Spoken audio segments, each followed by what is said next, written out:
These dark times that you and I live in, you want to be a beacon of light. Think about a beacon of light. If that's what you want to be, a beacon of light. A beacon of light has to go through an enormous amount of power. A beacon of light has to receive energy. It has to have supply. It has to endure its own heat. It has to endure its own brightness. And it has to endure the elements that allow it, that come into its existence for it to really be a beacon of light. And my friend, community member, whoever you are, problem gambler, doesn't matter, human being on the other side, if you want to be a beacon of light in these dark times that you and I are living in, this is beyond dangerous. We're living beyond dangerous times. Let's get that out there. This is an apocalyptic experience, which I call post-tribulation period. Now, I'm going to finish here. Thank you for hanging out with me. Santos Jr., Stockton, California. soldiersofselfmastery.com. It's the movement. It's the legacy. It's my plan for... It's a legacy. It's my legacy. Anyhow, I want to leave you with this thought, because it is a very, very deep thought here. In order to be that beacon, in order to be that light, in order to be that person in this dark world that we live in today,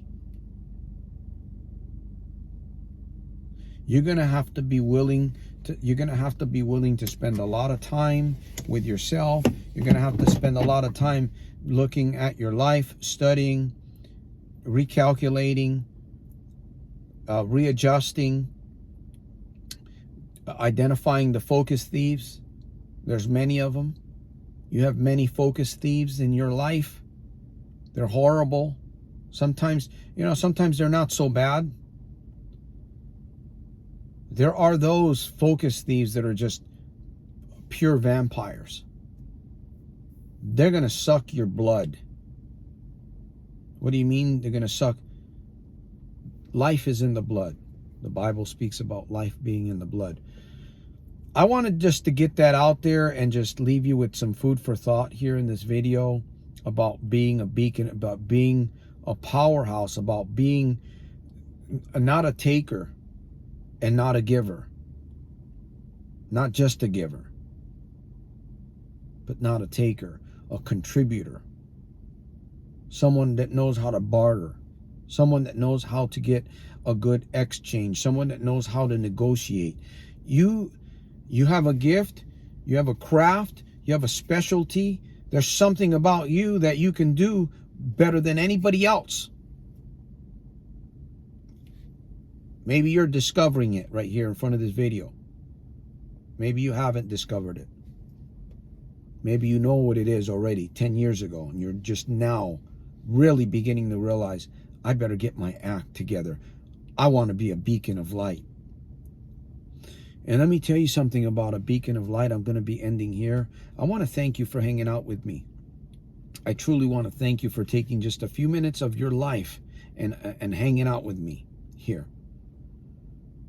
A beacon of light can be put out. There comes a time when that beacon of light will cease to shine in this world. There'll come that day when that beacon of light will no longer shine in this world. And we don't know the day, we don't know the hour. In the meantime, let's get busy, identify the focus thieves, never mind the thoughts and the opinions of other people, family included, including those of your own household. This is hard. This is hard. This is difficult. This is difficult. This is difficult. Your good life is going to come out of a good series of good, constant, positive reminders. Your good life is going to come out of a good series of good, constant, positive reminders. Santos Jr., Stockton, California, soldiersofselfmastery.com. I'll see you at the top on the inside on my very next one. Peace through strength. I salute you.